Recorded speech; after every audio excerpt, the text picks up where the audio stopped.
This is Bloomberg Business of Sports. The business of sports can be intimidating or hard for a startup to break into. We really appreciate when our owners are actually there, with us through the journey. Teams, ours especially, have been very intentional to diversify at all levels of the company. I think we're in the golden years for the NFL and college football. Our demographic reach has continued to expand. This is going to be really unlocking the streaming platform for sports fans. Sports valuations are rising. We'll see when they peak. You don't have to be the best in your sport to make a whole ton of money. Bloomberg Business of Sports from Bloomberg Radio. This is the Bloomberg Business of Sports, where we explore the big money issues in the world of sports. I'm Michael Barr, along with my colleagues Scarlet and Damian Sassower. The gang's all back. We've got a busy show today. We'll talk with the general manager and the head coach of the newest WNBA team, the Golden State Valkyries. Plus, private equity firms are pushing more and more into the sports world. We'll check in on that space with Velocity Capital Management founding partner David Abrams. All that and more straight ahead on the Bloomberg Business of Sports. But first, we saw a lot of big sports headlines this week. Saudi Arabia was confirmed as the host of the 2034 World Cup, marking the second time in a decade that the tournament will be in the Gulf region. That's right, Scarlet. And we also found out that legendary NFL head coach Bill Belichick will make his next stop, and it won't be in the pros, guys. It'll be at UNC. He inked a 3-year deal to coach the football team at the University of North Carolina. But if you didn't think that was big enough, the biggest money headline we saw in sports was from Juan Soto. He's trading in his Yankees pinstripes to Mets orange and blue. And it's not a small deal, Michael Barr. He inked a record-breaking, shattering is more like a 15-year, $765 million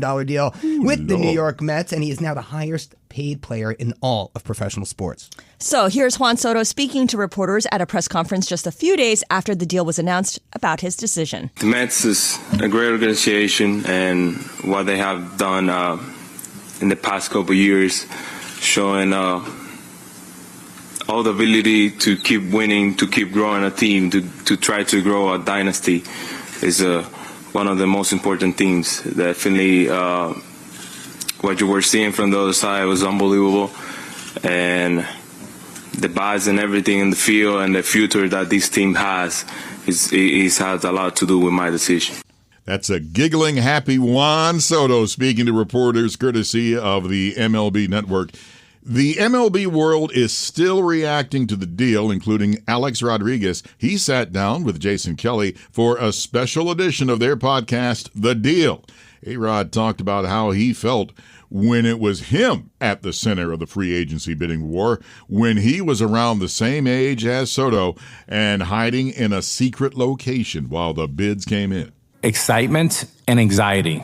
I'm not sure which one I had both. I was stuck in this location for 10 days, but I was 24, Jason. And one of the great benefits of, entering the major leagues at 18 is it takes you to 6 years to become a free agent.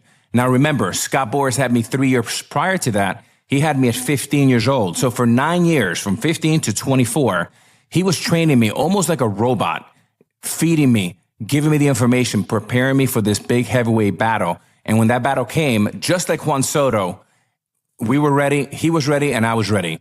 I knew he was ready 20 minutes after the last out when they got eliminated, that Juan Soto had his hat backwards. He did a post-game press conference. I'm not sure if you saw it. And he basically said, everybody starts at ground zero. Nobody has an advantage. And that's when I said, the Yankees are in trouble.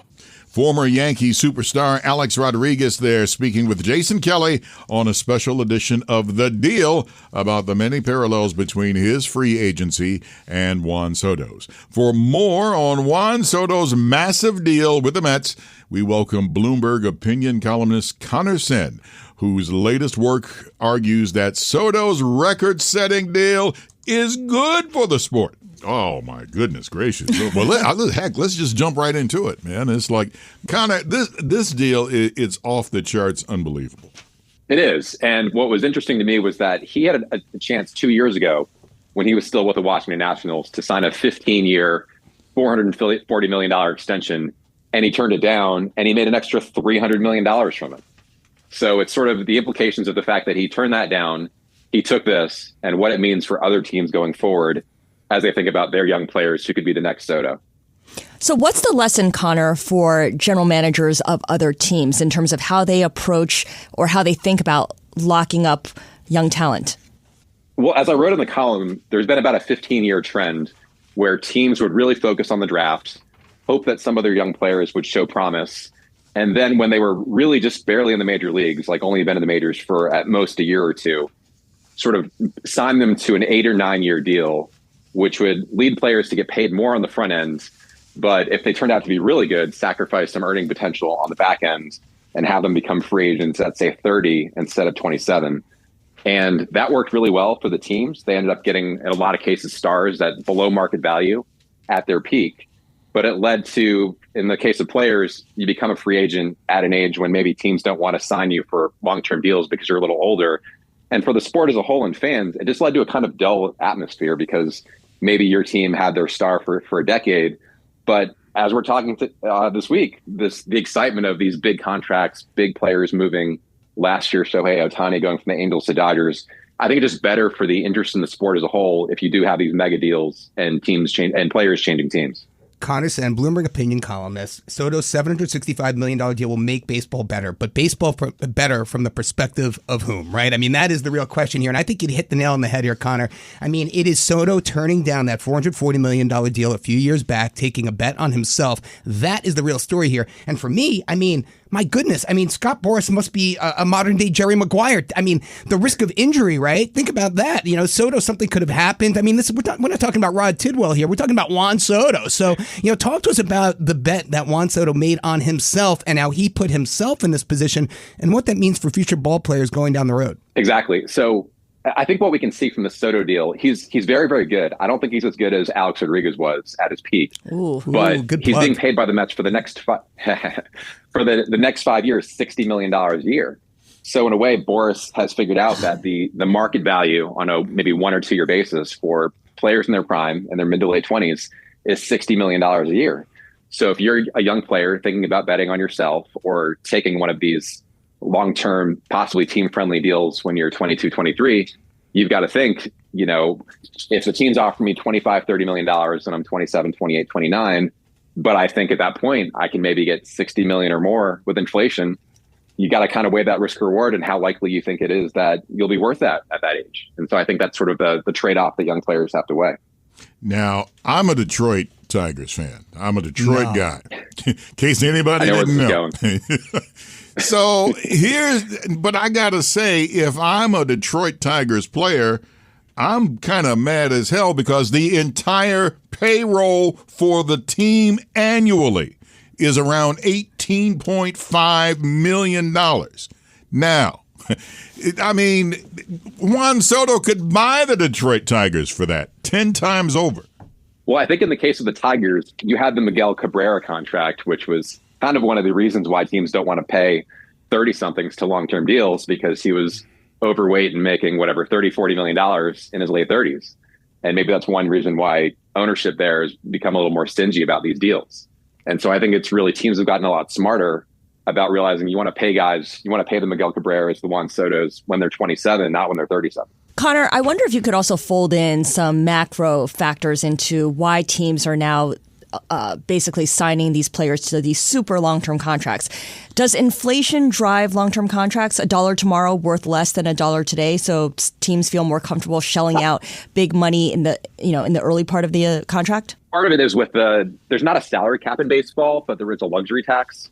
So if you can spread out the money over more years, you're not getting hit by that salary or the luxury tax as much. So I don't think anybody expects Soto to be a great player when he's 40. But if you're the Mets, you'd rather just pay him $60 million in 2025 rather than, say, $75 million and only have him for 10 years. Conor, before I ask you this next question, I just have to clarify for our audience and for myself as well. You grew up in Bethesda, right? So I imagine you're an Orioles fan. And I think you live down around the Atlanta area, Brookhaven, if I'm not mistaken, which makes you maybe a Braves fan also. Before I ask you about Stevie Cohen and the New York Mets stealing. I mean, this is craziness. This isn't about just any New York Yankee player bailing on the team for the Mets. This is about Juan Soto bailing on the New York Yankees for the Mets. Talk to us about what this means for New York sports and for the Mets going forward. I think it sort of shows the shift in the New York balance of power where, especially after the great financial crisis, the Mets were, for a variety of reasons, not in a position to spend big money on talent. And now with Cohen, they are. And so Cohen, the Mets are used to being little brother in New York, but Cohen's richer than the Yankees ownership. And he's clearly motivated to win, does not care about staying under the luxury tax. He's like, this is my guy. And I think part of him probably loves the fact that the Yankees are here feeling like, their guy left for the Mets. Like that's never happened before. And so I'm sure he's just loving this shift. The Yankees GM, Brian Cashman, did say he has no regrets. The team has no regrets about Juan Soto not signing on with the Yankees. Conor, I wonder also about teams having to insure these contracts. I mean, the premiums on these massive contracts must be getting a little bit out of reach for the teams. How do you insure against something like this? Hitters tend to be more durable than pitchers. So at least he's got that going for him. Okay. It's sort of, you're not going to see a pitcher get a 15-year contract, but hitters in general are probably a little bit cheaper to insure than a pitcher. Now, I'm going to go back to the Yankees Mets and why he left the Yankees. There's a report. Yes, I know what you're going to say. Now, okay, the Yankees said, look, we're going to give you $760 million. Yeah, but no, was it 760? They wouldn't let his family into the stadium. Isn't that what you're about to say? Well, there was something with security. He wasn't happy. Yeah, it was something like that. That came out after the fact. So I mean, Conor, what do you know what we're talking about here? Like, there was some rumor that at some point during the season, Juan Soto's family got escorted out of Yankee Stadium, and it didn't resonate well with him, obviously, and that drove that was a big factor in his decision to choose the Mets over the Yankees. Any clarity, truth to that? By the way, $700 million. So I hadn't heard Yankees. That's what I hadn't heard that specific point, but I do know that the Yankees offered him $760 over 16 years instead of 15. Right. Oh, yeah. So the average annual value is a little bit different. There's a big signing bonus, which means he's getting paid more up front, and he can opt out after 5 years, I believe. So if he's still a great player in 5 years, he could opt out and then sign another 12-year deal at even more money. So there's a lot going for him with this Mets contract. Conor Sen, you are the man. Thank you, sir, for joining us on the Bloomberg Business of Sports. Thanks for having me. Our thanks to Bloomberg Opinion columnist Conor Sen for joining us. Up next, we turn to the newest WNBA team, the Golden State Valkyries. For my colleagues Scarlet Fu and Damian Sassower, I'm Michael Barr. You're listening to the Bloomberg Business of Sports from Bloomberg Radio around the world.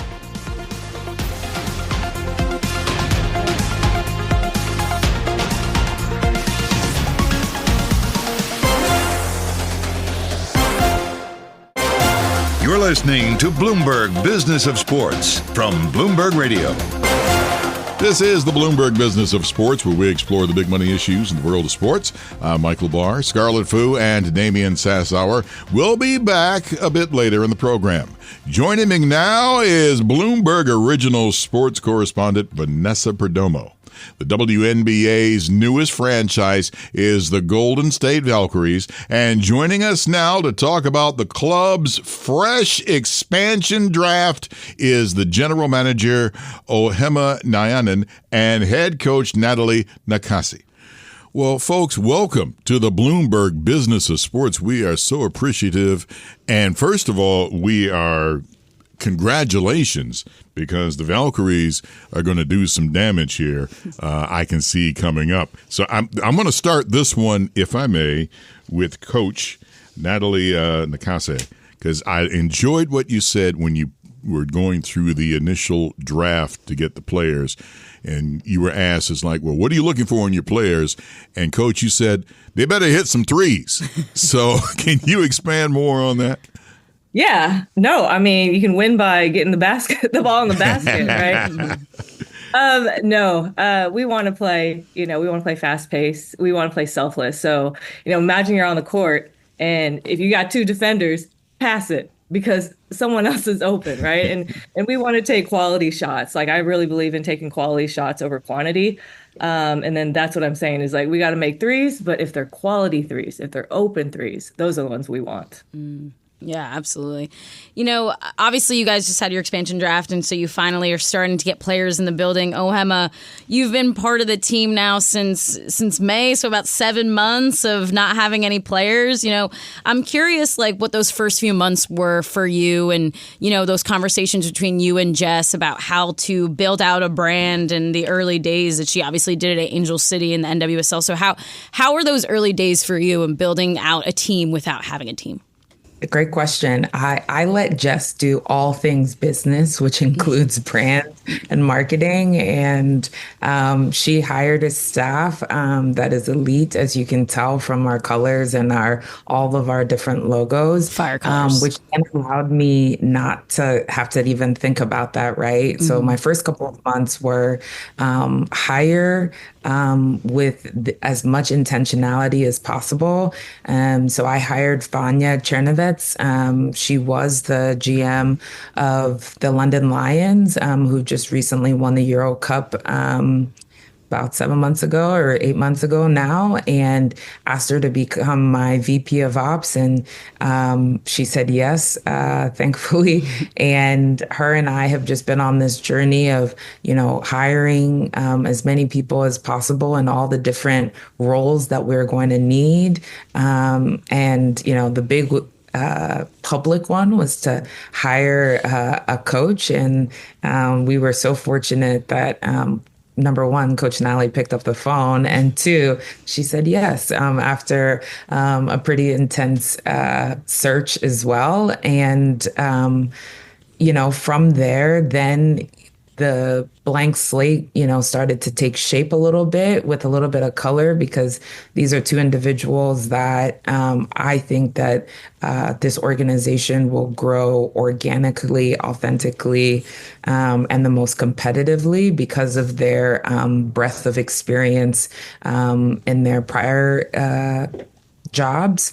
And then, you know, all eyes were to how do we create the most inclusive, welcoming experience for our athletes. That other duties as assigned, construction manager, right? We have a practice facility that's getting refurbished. They're building us a brand new locker room at the Chase Center, which is only 5 years old. And so, and then all of a sudden, like, we need to bring players in. So it's been an interesting 7 months, I would say. Mm-hmm. No day is the same. And that's exactly why I took the opportunity. Mm-hmm. I want to start with General Manager Ohemma and then also with Coach Nasake in that order. And I want to bring a math problem. Oh. See, the Chase Center has a capacity of 18,000 people. You have already surpassed 20,000 season ticket deposits already. Now, I'm no algebra fan, but the last time I checked, that's a great math problem to have. Indeed.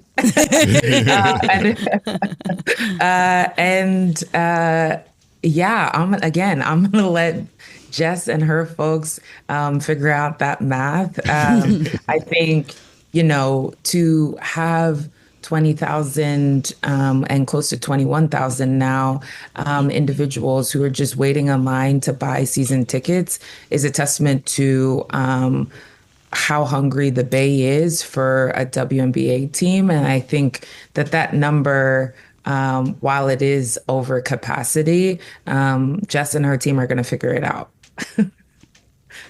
Yeah. Have you guys ever been in a suite? So y'all could pack those suites because, you know, there's some sitting and then there's some standing and then there's some people eating food and drinks. Mm-hmm. So I would love to come to the suite at Chase Center, actually, for Valkyries game. So please extend the invitation to us. We'd love to come. You are invited. Oh, great.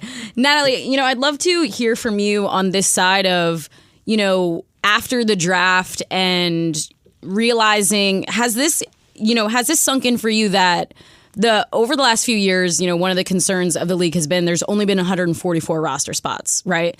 And now with you guys coming on board officially drafting new people, and having more spots, there are places for more talent in the league. Has that sunk in for you? And what's the impact of that, being able to have more players in this league? Yeah, I think that's a great opportunity for more women, just because it's hard to make cuts in our training camp. It is really hard. Like, we battle on who are the last 3 or 4 players. And so I think it's great that we have more space. We have some more space for coaches. We have more space for the front office. I think it's great. And we're going through, the international, now bringing more international players over. I think that is really good because there's so much talent over there. And so we just want to be really inclusive and just make this league grow. One player that has really expanded the exposure to the WNBA, of course, has been Caitlin Clark. And whoever would like to comment on it, Time Magazine has named her Athlete of the Year, and that's doing something. Can either one of you guys comment on that and what the exposure means for the WNBA? Yeah, I mean, I worked with Caitlin with my tenure at USA Basketball. So I've known her since she was 15 years old. And to see her growth, to be named such a prestigious award is just a testament to her and her work ethic. And she's done it with so much grace. She's unapologetic of, who she is. I would say this rookie class has brought a lot of new eyeballs to the WNBA, and we're grateful for that. And there are athletes currently in the WNBA that have also had similar careers, right? And so the collaboration of the two, I think that there's like a world for both, right? And we're just happy that we get to work with these athletes, either with them or against them in the WNBA, which is the best league in the world. I just wanted to add, and agree with Ohemma, like she's a generational talent. I mean, that word is just going to carry on as she goes, because she's been bringing so many eyes to the game, and that has helped us tremendously.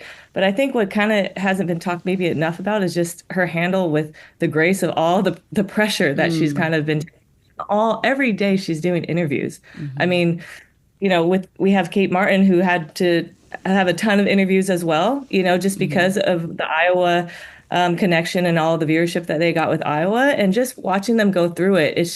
It's a lot, every day. Just imagine, doing this every day. So just handling herself with grace, I think, she should get a lot of credit for that. One of the things I'd love to talk to you guys both about, and you both come from interesting places, right? And Natalie, you were just at the Aces. Ohemma, you were just at the Liberty. Two of the best, franchises over the last few years, most successful. And that also means successful in ownership, and they have both really great ownership that, has transcended the size, obviously, or like, I would say cream of the crop. This is me as a Liberty fan, but they're cream of the crop when it comes to investing into this league, investing into women's sports before it was really the cool thing to do, right? So, Ohemma, can you really talk to me about that, about working with ownership, and do you see that ownership with Joe Lacob and this organization, the Valkyries? Yeah, the ownership group, I have had the privilege of working with probably the two best ownership groups in the W. Natalie will add to that as well from her experience. What I will say is, first and foremost, each of the owners that I've worked with, both the Size and Mr. Joe, they're passionate humans. They care. They are very intentional with their dollars, and they're unapologetic about their sheer joy of investing in women's sports more specifically. And they in addition, though, allow us to do our jobs, right? They are collaborative humans. They understand that we are the experts in this field, and they provide the confidence that we need on days that may not go as well to tell us, like, brush it off and keep it going.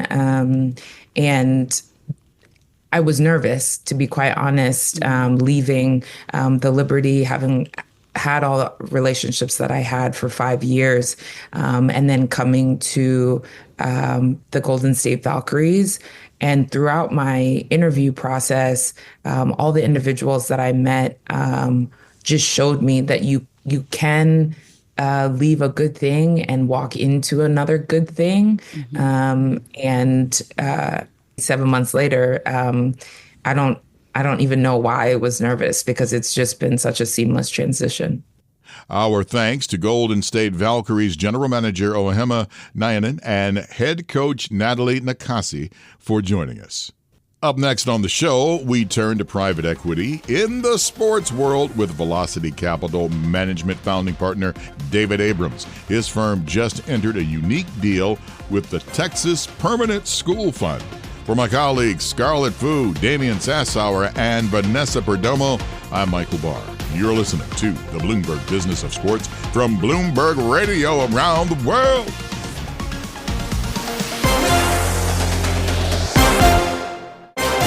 You're listening to Bloomberg Business of Sports from Bloomberg Radio. Thanks for joining us on the Bloomberg Business of Sports, where we explore the big money issues in the world of sports. I'm Michael Barr, along with my colleagues Scarlet and Damian Sassower.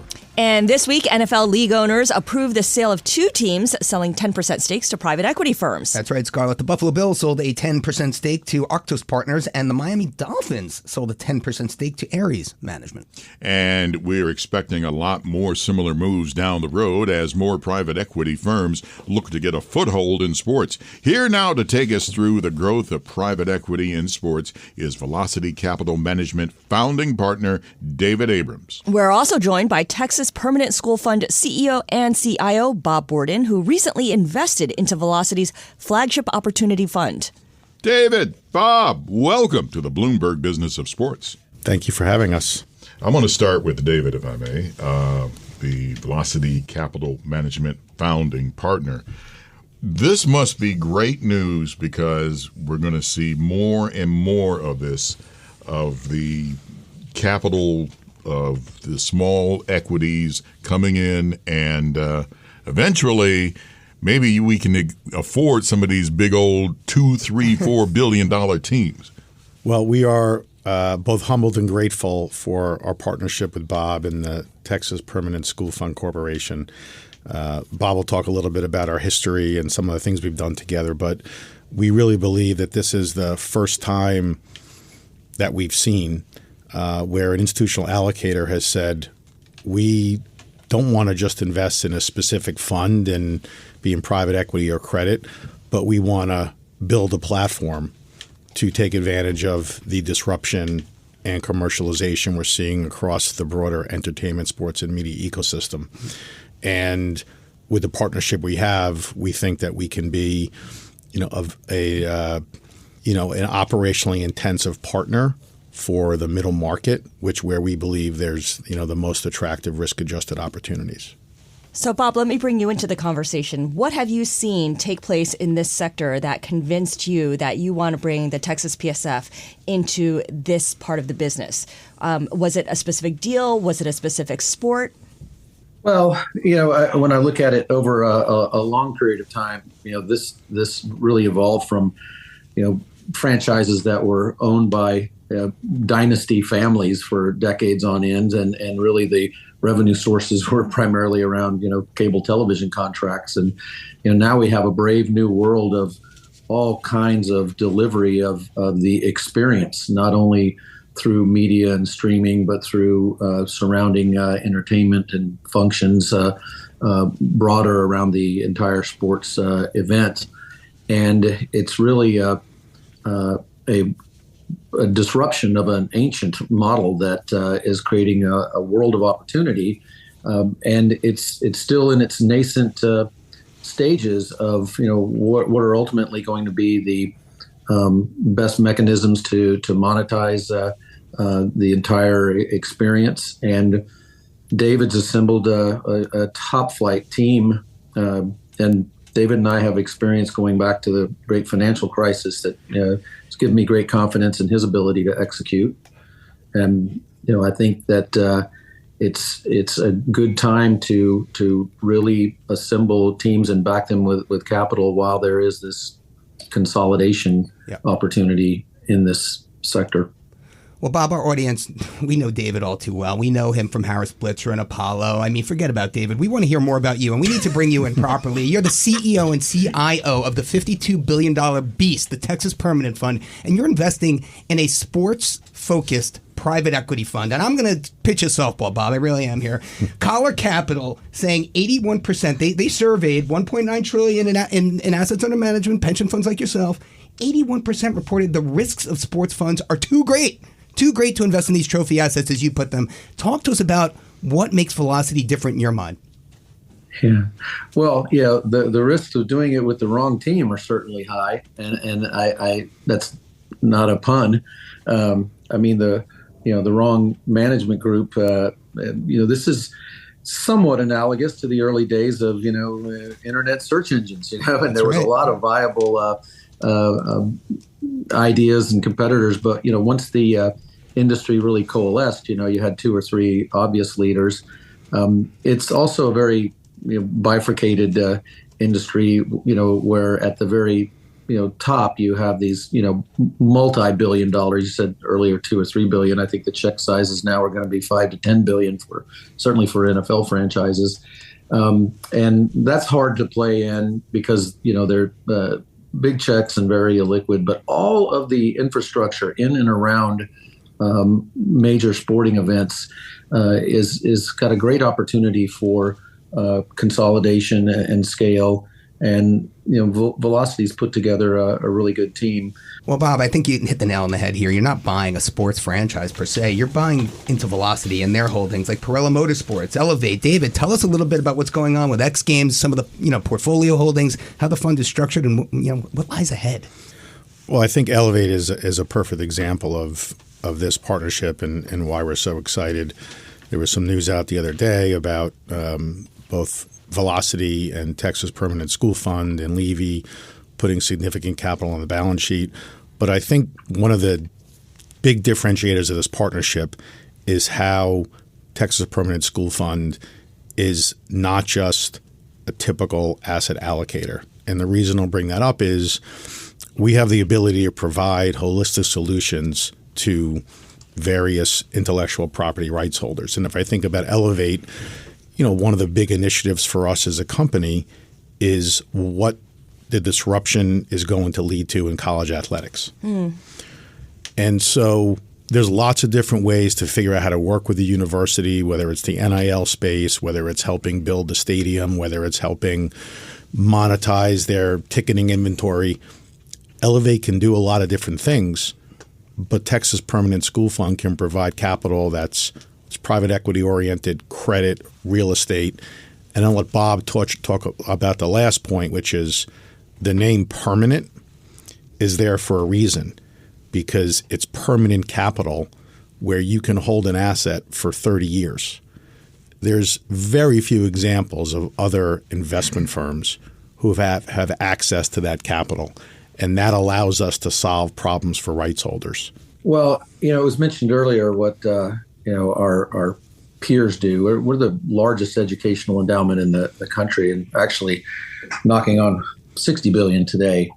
The lessons that I learned over the years when you've got good partners in investment firms, and I think that where my peers have left a lot of meat on the bone is putting everything in boxes, hiring talented firms to manage one, very narrowly defined aspect of the fund, and, kind of report back on that. And I found that, there's incredible talent at some of these firms, and they're doing a lot of interesting things, not just the little slice that you may have hired them for. And necessity being the mother of invention, in the mid-2000s, I was tapped to run the South Carolina Investment Commission. It was $35 billion, and I was hired and given an attorney and an admin and said, build a cutting-edge endowment-style pension solution. And I realized that we were going to have to really leverage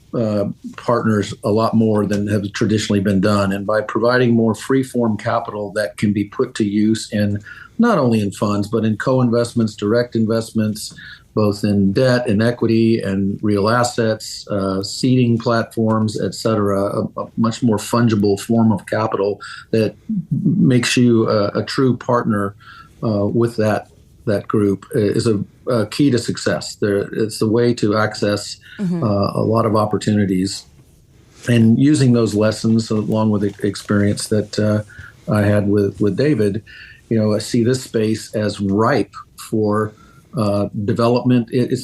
Consolidation is almost a late stage word. This is still very nascent in some of the technologies and other services in and around entertainment, just not only the hospitality, but the branding and naming rights and a lot of these things. And those who figure it out and can do it at reasonable scale, will come out ahead. So, David, can you give us some more of an idea of what specific opportunities look like as we head into 2025? I think about the college space because Velocity focuses on middle market companies. So we're not talking NFL teams, right? That's no longer middle market. Correct. But if you're talking about businesses or opportunities within college athletics, obviously that space is growing by leaps and bounds. You have Bill Belichick, who led the Patriots to multiple Super Bowl victories, now joining the University of North Carolina's football team. College athletics is becoming more and more professionalized. It's no longer going to just be middle market anymore. Well, I think the Belichick announcement is interesting, but it's a lot more than just hiring a football coach to build the football program. UNC is... What do you see then, starting with Bill Belichick joining UNC, and what kind of opportunities does that open your eyes up to? College athletics, you can use the word professional sports, but they're entertainment and media businesses. It just so happens that the talent is also going to get a college education at the same time. Bill Belichick is a way for North Carolina to build a global brand, which will attract athletes, which drives the revenue generation of the intellectual property rights of University of North Carolina. So when people want to come to North Carolina now, I get access to one of the most successful NFL coaches of all time, his network of contacts around the world. So if I'm coming to play, they have a fantastic women's soccer team. I'm going to get access to Bill Belichick. Maybe he can help me build my brand. And that is where college sports is going. You just saw the example of what happened at University of Michigan, where all the resources was Tom Brady and Dave Portnoy were put into attracting talent for the university. It's the same exact reason why this happened at North Carolina, because it's a way for them to present an opportunity to talent that other universities can't match. David, Bob, man, what a pleasure to talk to you guys. Thank you for joining us on the Bloomberg Business of Sports. Thank you for having us. We look forward to coming back. Our thanks to both Velocity Capital Management founding partner David Abrams and Texas Permanent School Fund CEO and CIO Bob Borden for joining us. And thank you for joining us. For my colleagues Scarlet and Damian Sassower, I'm Michael Barr. Tune in again next week for the latest on the stories moving big old money in the world of sports. And don't forget to catch our podcast on all your podcast platforms. You're listening to the Bloomberg Business of Sports from Bloomberg Radio around the world.